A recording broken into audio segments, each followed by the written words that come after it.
Lo vi. Él, Luis, mi amigo, tenía un arma en sus manos. Muy buenas noches, comunidad. En esta historia que te narraré la noche de hoy, no está relacionada directamente con algo paranormal, pero quizá incluso sea más aterrador, porque no existe peor pesadilla que descubrir que el verdadero monstruo puede estar sentado a tu lado, sonriéndote como si nada. Apaga las luces, ponte cómodo y vamos a escuchar esta historia. Ecos de la medianoche.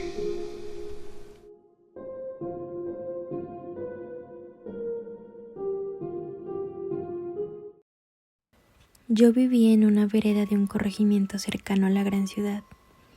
Acá es muy poco el acompañamiento policial y ya estábamos cansados de que personas sin escrúpulos se quisieran adueñar de lo ajeno. Así que entre las personas de la vereda formamos un frente de seguridad y hacíamos vigilancia casi todas las noches por los predios donde teníamos nuestro cultivo y el ganado. Una noche, igual que las demás, salimos a hacer este recorrido. Éramos 6 en total y decidimos repartirnos las zonas para vigilar. Yo hice grupo con Luis y tomamos el recorrido que guiaba cerca del río, cuando pudimos notar a lo lejos unas linternas. A esa hora no era normal que alguien anduviera por allí, pues ya era de madrugada, alrededor de las 3 de la mañana. Corrimos hacia ese lugar y pudimos ver que eran 4 hombres llevándose a un toro montaña arriba. Los alcanzamos y comenzó la disputa.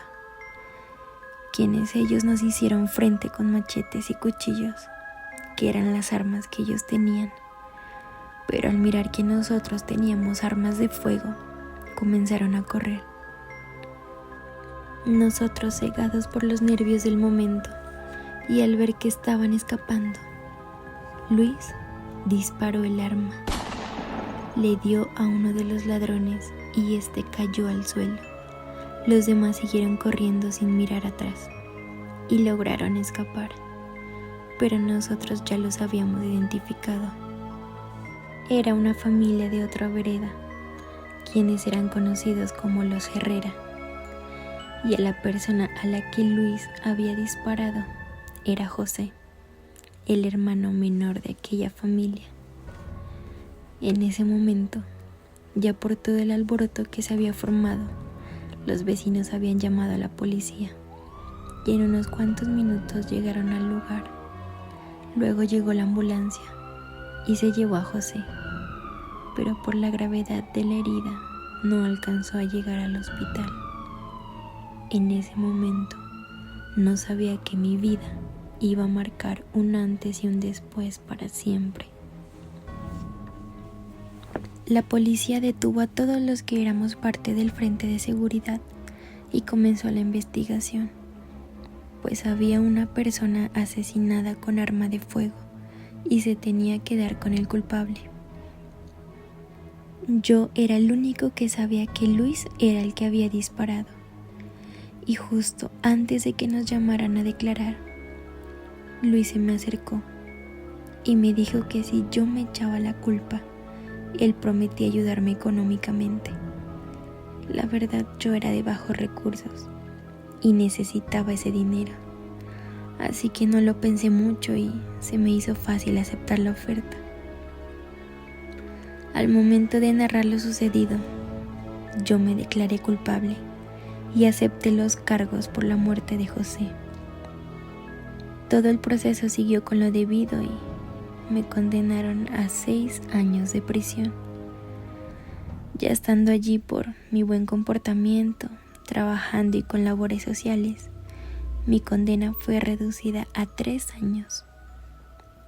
Pasó el tiempo y por fin llegó el momento donde cumplí esta condena y salí libre. Desde el momento que sucedió toda la tragedia esa noche, los Herrera se habían convertido en los enemigos de mi familia por la muerte de José. Así que cuando salí, los insultos y reclamos no se hicieron esperar. Los fines de semana, cuando ya se habían tomado un par de copas, esta familia siempre me buscaba y me reprochaba por la muerte que yo me había echado encima, siempre con amenazas de muerte, y la situación ya se estaba tornando muy peligrosa. Y bueno, una vez cumplí con la condena, con mi parte del trato, busqué a Luis para pedirle el dinero que me había prometido. Él solo me pagó la mitad. Me dijo que después me daría el resto. Yo fui paciente y acepté la mitad, pero le dije que lo más justo es que me pagara todo lo que me había prometido lo más pronto posible, ya que sufrí mucho en esa cárcel al igual que mi familia. Él me dijo que a fin de mes me daría lo faltante y que no me preocupara. Así pasó el tiempo y se llegó el fin de mes. Luis se comunicó conmigo y me dijo que nos encontráramos en el pueblo para pagarme lo faltante. Así que yo salí al pueblo y me encontré a unos amigos. Entre ellos estaba Luis. Nos colocamos a tomar y pasamos la noche en un bar. Se llegaron las 4 de la mañana y varios ya se habían ido. Solo quedábamos 3 personas, otro amigo, Luis y yo. El otro amigo se despidió y se fue a su casa. Luis y yo nos fuimos juntos porque vivíamos en la misma vereda. Los dos íbamos caminando de un lado a otro, pues los tragos ya habían hecho efecto, pero aún estábamos conscientes de lo que pasaba. Le recordé que me había llamado para pagarme el resto, pero él no decía nada. El camino era muy oscuro y comenzó a llover con mucha fuerza. Llegamos a una curva sólida, en donde solo había un pequeño abismo. De un momento a otro me di cuenta que Luis no venía al lado mío, así que me giré a buscarlo y lo vi. Él, Luis, mi amigo, tenía un arma en sus manos y solo dijo: "Aquí tienes el resto", y escuché el disparo. Sentí como me dio en el estómago. Caí al suelo y, casi inconsciente, sentí el segundo disparo. Me dio en la parte del hombro y solo alcancé a decirle ¿por qué? ¿Por qué me hiciste esto? Cuando me giró, sentí el tercer disparo en la parte del pecho. Entonces me hice el muerto. 3 disparos recibí aquella noche de la persona que menos esperaba, de Luis, de mi amigo. Después de que yo fui el que pagué esos años en la cárcel por algo que él cometió, y así me pagaba. Para él fue fácil silenciarme con 3 disparos. Él guardó el arma y me arrastró hasta tirarme por ese barranco. Caí a un cultivo de cebolla y quedé allí por un buen tiempo, en el suelo, casi moribundo. Esa noche llovía como ninguna otra y después de unos minutos solo pensé en salir de allí, pero era imposible ponerme de pie. Estaba demasiado débil, así que como pude me fui arrastrando entre el barro. Me arrastré con todas las fuerzas que me quedaban y como pude, lleno de barro y ramas, logré salir a la carretera. Hasta allí me dieron las fuerzas y me quedé allí, tirado a la orilla del camino. Para mi suerte, ya se habían hecho las 5:30 de la mañana y pasaba un carro que iba a recoger leche. Al verme en la orilla, paró y se bajó a mirar y me reconoció, pues era un vecino de la misma vereda. Yo ya me encontraba inconsciente, pero aún seguía vivo. Él me levantó en el carro y me llevó al hospital más cercano. Allí ya ingresé inconsciente, pues había perdido mucha sangre, y de una ingresé a cuidados intensivos. Se comunicaron con mi familia y les contaron acerca de lo sucedido. Cuando ellos se enteraron de que yo estaba entre la vida y la muerte por 3 disparos que había recibido, todos pensaron que eran mis enemigos, los Herrera, en venganza de la muerte de José. Así que mi familia ya se estaba organizando para buscarlos y tomar venganza. Al siguiente día de haber ingresado al hospital, desperté. Mi familia estaba al lado mío. Unos me decían que llamara a la policía para que coloque la denuncia a los Herrera por lo que me habían hecho, mientras otros decían que no, que ellos harían justicia por sus propias manos.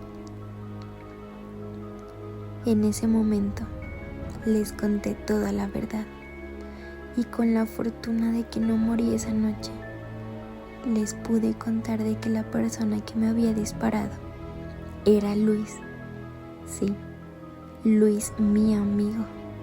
Nadie se lo esperaba, nadie lo podía creer.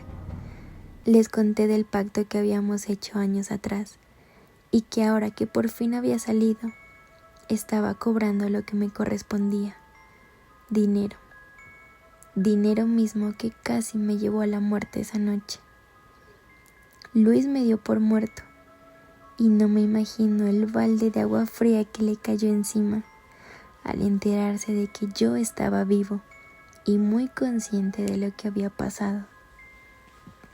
Yo le relaté todo a la policía, todo lo que pasó esa noche, incluso lo de la muerte de José y cómo yo me eché la culpa y sobre el pacto que habíamos hecho. Yo seguía en el hospital y los doctores decían que yo no morí esa noche porque el barro hizo como una capa protectora que no me dejó morir desangrado. Pero aún así estaba muy débil, con los intestinos comprometidos por los disparos que recibí. Y a una semana de lo que ingresé al hospital, morí. Así es, yo no sobreviví a esa traición. Y esta historia la cuenta mi familia porque yo ya no pude. Y agradecen la oportunidad que tuve de contar cómo fueron las cosas y aclarar quién me había disparado. Así se evitó una serie de matanzas y venganzas que se iban a desatar a raíz de mi muerte con las personas equivocadas. Y bueno, se preguntarán qué pasó con Luis. Él sí fue a parar a la cárcel después de todo, pero no por la muerte de José, sino por la mía. Hasta aquí llega esta historia. No tiene un final feliz como siempre se desea, pero al menos la persona culpable sí pagó por lo que hizo. Y bueno, la plata quizás no lo es todo en esta vida. Y de la persona que menos piensas, te puede dar la puñalada por la espalda. Los amigos verdaderos sí existen, pero es muy difícil encontrar uno hoy en día. Muchas gracias por quedarte hasta el final. Sígueme para escuchar más relatos oscuros y estaré encantada de escuchar tu historia. Hoy estamos en Ecos de la Medianoche.